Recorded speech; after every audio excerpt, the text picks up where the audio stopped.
In just hours, former President Donald Trump is expected to go through these gates at the Fulton County Jail in Georgia, all in connection to his alleged attempts to overthrow the 2020 election there. The former president has agreed to a $200,000 bail with limits on his social media posts regarding the case. But despite all the controversy, Mr. Trump is still the front runner when it comes to the Republican primary vote. And after the debate last night, it's unlikely that opinion has swayed.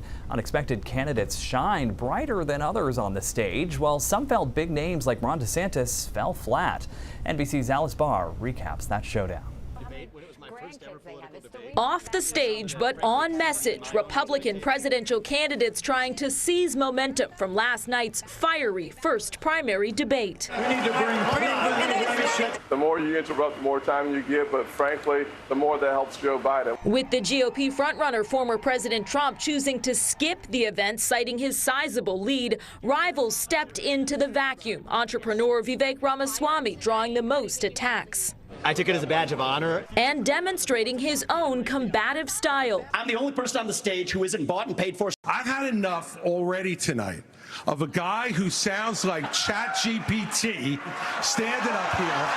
Former Vice President Mike Pence racked up the most speaking time. The American people will have a champion for life. While former South Carolina Governor Nikki Haley landed punches aimed more at the general election. I am unapologetically pro-life, not because the Republican Party tells me to be. Having said that, we need to stop demonizing this issue. Former President Trump, who launched a competing interview, did not dominate the discussion, but his legal troubles loomed, with all but two of the candidates saying they would support him even if he were convicted. The former president turning himself in today in Atlanta on charges he tried to illegally overturn Georgia's 2020 election results. Some voters are ready to move on. It's looking likely that we may be having a Trump-Biden rematch. How does that sound to you? It doesn't sound very good. At all. I think we're all fighting, and I don't like the fighting. As a contentious night kicked off the battle for the White House. In Washington, Alice Barr, NBC News.